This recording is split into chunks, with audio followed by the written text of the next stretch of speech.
In the headlines, President Buhari in Easter message urges Nigerians to wait patiently for court decision, says God can turn things around for good. Gunmen kidnap former Deputy Governor of Nasarawa State. National Hajj Commission announces 2023 Hajj fares for intending pilgrims. And lastly, on the international scene, DR Congo jails 6 for life over Italian envoy's murder.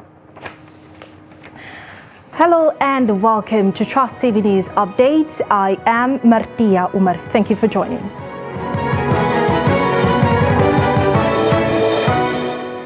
And now the news in detail.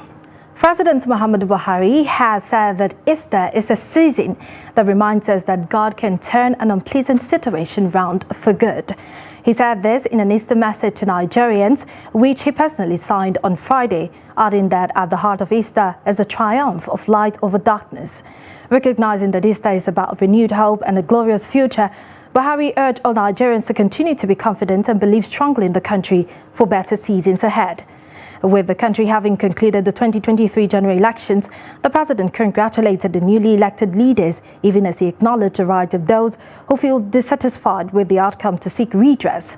He said he expects them to wait patiently and allow the legal system run its course. Buhari described as a rare privilege and the chance to serve as president of the country since 2015, saying he had been guided by the vows he took to keep Nigeria united, prosperous and secure. In celebration of Easter season, the president enjoined Nigerians to do so in loving and compassionate way, resilience as well as forgiveness. And gunmen on Thursday night has kidnapped the former Deputy Governor of Nasarawa State, Onje Giewado, in the village Rinza near Wamba, the headquarters of Wamba local government area of the state. The incident, according to a family source, occurred few minutes to 12 midnight. Adding that the kidnappers gained entrance through the fence and broke into the house and whisked away the former deputy governor rather. Onje Giewado served under the current national chairman of the APC, Abdullahi Adamu, as deputy governor between 1999 and 2003. He also served in different capacities as Dean Faculty of Law, Nasarawa State University, HOD Law Department, NIPS Kuru, a Commissioner, Revenue Mobilization, Allocation and Fiscal Commission, and others. When contacted, the State Police Command Public Relations Officer Rahman Nansel confirmed the incident, adding that upon the receipt of the information, police operative attached to Wamba Division swiftly moved to the scene, but the hoodlums had fled with the victims before their arrival. The command further said a Commissioner of Police, Mayaki Baba, has mobilized and deployed reinforcement comprising police tactical terms, military, vigilante and local hunters to complement the ongoing search to rescue the hostage. And away from Nasarawa State, the Oyo State Command of the Nigeria Immigration Service said it is determined to synergize and strategize and partner in the sustained fight against human trafficking and other social ills. Oyo State Controller Muhammad Umar stated this in Ibadan when parading 5 suspects connected to syndicate allegedly trafficking unsuspecting victims abroad. Controller Umar urged Nigerians who wish to migrate to other countries of choice to always ensure they follow legitimate means in order to avoid the wrath of the law. We have successfully carried out a raid of suspected human trafficking syndicate here in Ibadan. The success is what we are showcasing today. Initially, 10 suspects were arrested. Now, out of the 10, we were able to establish that 5 are members of a syndicate that are expert in luring Ghanaians, mostly Ghanaians, in the guise of bringing them to Nigeria, specifically Ibadan, then prepare them for a package that will enable them travel to Canada. Now, because of that enticement, these victims submitted themselves They came to Ibadan only to find out that it is something else. It was a joint operation, and we have them in custody. So, on behalf of the Director General NAPTIP, Professor Fatima Waziri Azi, all I will tell you is that we are going to do due diligence. And if a prima facie case has been established, definitely prosecution, will commence. And the resident electoral commissioner in Adamawa State at the just inconclusive Adamawa poll, Barrister Hudu Yunusa Ari, has alleged there is a threat to his life. He's also claiming that the state's police command has said his security is not guaranteed at this time. He made the allegations while interacting with journalists in his Bauchi residence shortly after he returned back from Abuja. Adamu Imam was there. Even though there may be indications that his life is under threat, Hudu Yunusa is determined that INEC will deliver a free, fair, credible and acceptable supplementary election in Adamawa State. As resident electoral commissioner, the INEC official insists that he does not belong to any political party, neither does have a soft spot for any of the candidates. He says he therefore has no reason to be biased against any of the candidates or political party throughout the process. On the day of the election, I reassigned 3 EOs, electoral officers. If there is any information that is me, which is privileged, I will cost somebody take over, just to bring sanity to that. And now on the governorship elections, the local government and the state house of elections, certainly there was some insinuation, but the conduct of the election to come, if they are going to, or the conclusion of it is more fundamental than that. Where there are some journalists, but this is the fundamental to get the issues sorted out. Hudu Ari explained that the election was ruled inconclusive because relevant provisions of the Electoral Act were contravened in the course of the elections. The resident electoral commissioner cited reports of ballot box snatching by unknown person, lamenting that no arrest was made by the security agencies. In addition to that, he said there were 3 different results from different sources which could not be reconciled. You say you make a declaration of result on a lopsided result sheet, and then the other party will also be aggrieved. So the best option we had at that point was to have a recourse to the Electoral Act.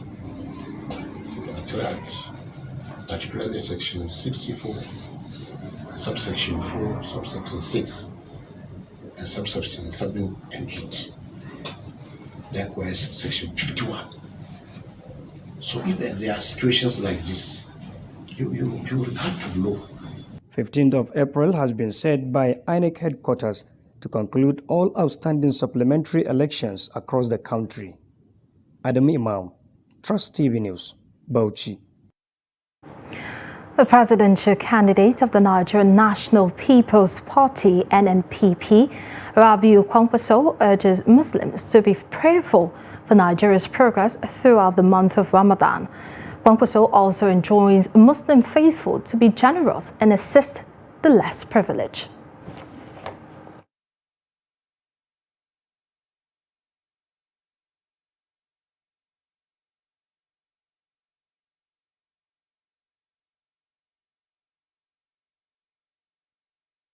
That I'm here today at the Nasfat FCT Mosque, and I'm so happy with what I have seen, and I'm also happy with the prayers the Imam and all other people offered to the country and my humble self, and I pray to Almighty God to continue to protect this country and bring peace and bring development, and of course bring peace.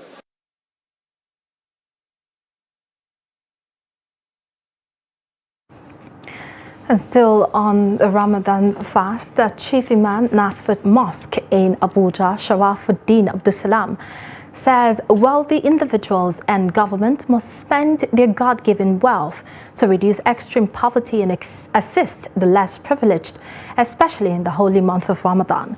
The Imam speaks to Kabir Lawal in an interview. Take a look. Destitute and beggars are common sight at religious gatherings like during Friday prayers, but their numbers increase during the month of Ramadan, perhaps because almsgiving is highly recommended in the month. Chief Imam of Nasfat's Mosque, Sharafuddin Abdul Salam, however, explained that Islam frowns at begging, saying it downgrades one's integrity. Let me say this very clearly. Islam discourages begging. Begging is not all that Islamic except when it's highly necessary. Highly necessary. So Rasulullah ﷺ discourages it. La shay'un amarru min as-su'al. Nothing is as bitter, as disgraceful as begging. But sometimes you have to beg for one reason or the other. The importance of giving out sadaqah is for us to get more return from Allah. When during the month of Ramadan, if you give out, you get more. Anything you pray for, Allah will accept it. It's the month of mercy, month of forgiveness. Some female beggars who regularly come to the mosque said they come from another state because of the hardship they face, adding that they always get succor during the holy month. Some of us come from another state. We normally do this every Ramadan period as a result of the hardship. Kidnapping has made us what we are today. We really want to appreciate the kind gestures being shown to us by the Muslims Ummah, and may Allah continue to accept our ibadah. We are suffering and cannot afford to feed ourselves and the family because our husbands have been killed as a result of banditry. We are calling on well-to-do individuals to help us and our children. Chief Imam advised Muslim Ummah to give alms to the needy, such that he or she could be able to empower another needy for the following year. Kabir Lawal, Trust TV News, Abuja. The National Hajj Commission of Nigeria, NACON, has backed the Hajj fare of each intending pilgrim for 2023 at 2.89 million naira. The chairman of NACON, Zikrullah Hassan, made the disclosure on Friday, attributing the increment to inflation in Nigeria and Saudi Arabia. Hassan said the price is of 8 categories, with Borno and Yobe states as the lowest price, while the highest is Lagos and Ogun State, which is 2.99 million naira. According to Hassan, pilgrims from Borno and Adamawa states will pay 2.89 million naira, while pilgrims in other northern states will pay 2.91 million naira. Pilgrims in the southern part of the country have 6 different prices. Pilgrims from Edo State and other states in the south and southeast will pay 2.96 million naira, while pilgrims from Ekiti and Ondo states will pay 2.88 million naira. Those from Osun State will pay 2.99 million naira, while Cross River State will pay 2.943 million naira. Lagos, Ogun and Oyo State pilgrims will pay 2.99 million naira. And he explained that the disparity in the price is because states in the north are closer to Saudi Arabia than the states in the south, and accommodation secured by each state also determines the amount they would pay. He said the airlines approved for airlift of pilgrims from states are Air Peace, Asman Air, Flynas, Aero Contractors and Max Air, while Arik Air and ValueJet were approved as chartered aircraft for private tour operators. He added that the Commission would close the portal for those who chose Hajj savings schemes by April the 21st. You're watching Trust TV News Updates. Coming up shortly, we'll take a look at why Yorubas no longer bury their dead at home. Details of this story and more after the break. Do stay with us.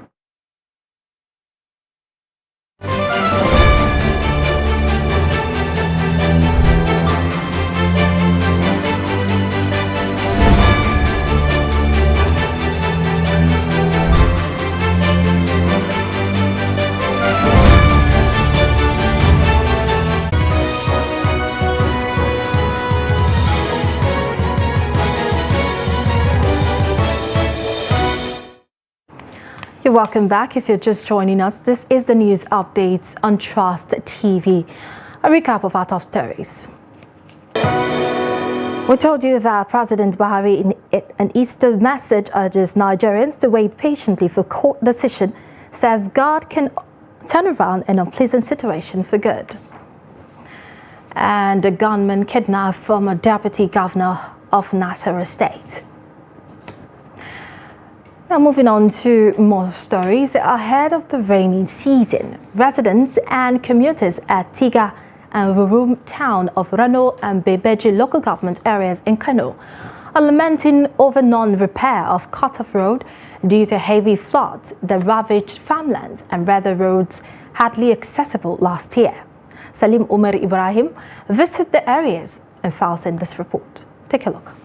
Ahmad Abdurrahman, alongside their schoolmates, are children of school age within the age bracket of 15 years. They travel from Rurum town to Government Technical College, GTC Tiga, in search of Western education. For these young pupils, their only challenge is no less than a dilapidated and abandoned road they play every day while going and coming back from school.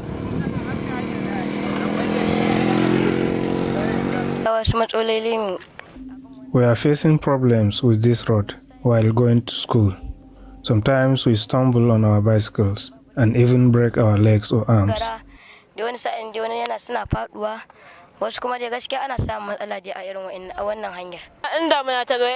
the rainy season commences, we have to stop going to school because we can't pass across. 6 months ago, this road that connects Rurum and Tiga towns was affected by heavy flood, which washed away hectares of farmlands belonging to residents of these areas. While the incident subjected the people to extreme hardship, they are now entertaining fears that in few months, another rainy season will set in and nothing has been done to fix their problem. Once rain drops now, we can't access this road due to the slippery nature of the place. We don't have roads. Since the first rainy season, this place breaks away. We were then using canoes. We need serious repairs. Despite the rocky surface, this bridge is on the verge of collapse as its basement has been eaten up due to heavy water force passing through. It is now partially sitting on a rocky surface with the roads holding it all broken away and commuters are still using it.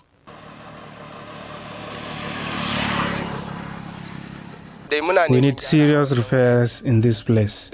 All the other routes also have been affected by the water. Look at how water destroys the place, but nothing has been done so far. Tiga, Dirmawa, Boys Quarter, Sarkin Kogi, Rurum, Sabuwar Kaura, Ruwan Kanya, Gidan Tsamiya, Doka, Dargai, Rantan, Sata, Panisau are among few communities who use this route.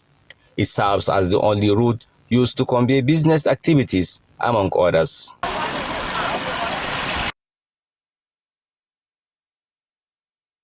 This rocky place was not excavated by humans, but rather by heavy water. Heavy-duty trucks, vehicles and drivers were not excluded in this as they shared the plight. Look at how my truck got stuck due to bad road. The water has completely damaged the place. Before, we used canoes to convey people across, but now the water subsides. We now have to push them up. The residents and commuters are still suffering the trauma of the previous devastation as another rainy season sets in. Salim Umar Ibrahim reporting.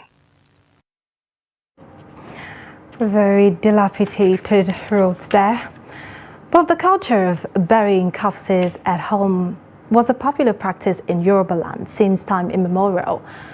But the advent of both Christianity and Islam has changed the culture, and most people now prefer to bury their late relatives at the cemetery. Hamid Oyegbade files the report. In the typical family compounds in Yoruba land, graves are a common sight in many houses. Family members were comfortable seeing the graves of the departed, especially to reminisce the memory of their lifetime. Some even go to the extent of praying on the graves, believing that the dead has power to help them overcome problems. But this culture is no longer popular, as both Christianity and Islam frown at the tradition and encourage burying corpses at the cemetery. Now, the idea of burying people at this designated graveyard is a product or the consequence of religion, particularly Christianity. The advent of Christianity, which brought about Western culture into Nigeria, also incorporated the practice that, look, the man who is dead is dead. And for the Bible says that a man is dead, is given to a man to die once, and after that judgment. So that is no basis keeping a person at home. So it's better you inter the person at the graveyard where such a religious organization has designed for them. And this practice is common among the Orthodox, of the Anglican, the Methodists, and so on. Based on the tradition of the Prophet, that goes to us. لا تجعلوا بيوتكم مقابر. Do not make your homes or houses as graveyards. That is, whenever you want to bury your dead ones, all you Muslims, bury them at the graveyards. That is the tradition of the Prophet. Most companions that died during the lifetime of the Prophet that died in Medina, they were buried at their graveyard, which is Al-Baqi. Even before the inception of the Prophet ﷺ, the Christians are encouraged to bury their corpse in the cemetery. Even in this our town, we can see many cemeteries belong to the Christian. That means since the inception of the deen, the issue of the religion are encouraged that we bury at the cemetery. So we use this medium to encourage the Muslims to follow that sunnah. Meanwhile, as the culture of burying corpses at home is fading away, there are concerns over the actions of criminals that exhume dead bodies at the cemetery for ritual purposes. The Presidential Campaign Council of the All Progressives Congress, APC, has urged U.S. President Joe Biden to trash an open letter addressed to him by famed author Chimamanda Adichie. Chimamanda, in an open letter to U.S. President Joe Biden published in The Atlantic on Thursday, noted that a spokesperson for the U.S. Department of State had acknowledged the frustration expressed over the conduct of the polls and technical glitches. She expressed bewilderment that the envoy described the process as a competitive election that represents a new period for Nigerian politics and democracy. American intelligence surely cannot be in-depth, she argued.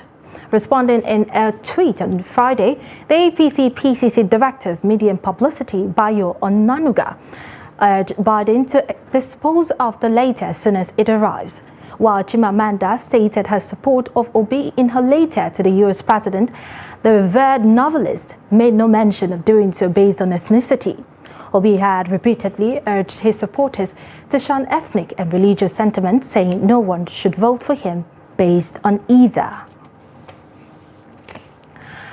A military tribunal in the Democratic Republic of Congo's capital, Kinshasa, on Friday sentenced 6 men to life in prison for murdering Italy's ambassador in 2021, Luca Antanasio, and was among 3 people shot dead on February 22, 2021, when a United Nations convoy was ambushed in the DRC's troubled east. The other fatalities were driver Mustafa Melambo and Italian police officer Vittorio Iacovanci. On Friday, lawyers from 6 Congolese men said they would appeal the life terms, and 5 of the men are being held in prison in Kinshasa, while the others is on the run. During the previous hearing, the prosecution cast the defendants as criminals who had initially intended to kidnap the ambassador and demand a $1 million ransom. The defendants, who were arrested in January 2022, denied any wrongdoing and said the initial confessions were extracted through torture. Their lawyers also argue that the prosecution have failed to offer evidence in the support of the murder charges and pushed for acquittal. On Friday, the military tribunal also awarded damages to Italy to the Congolese franc equivalent of $2 million.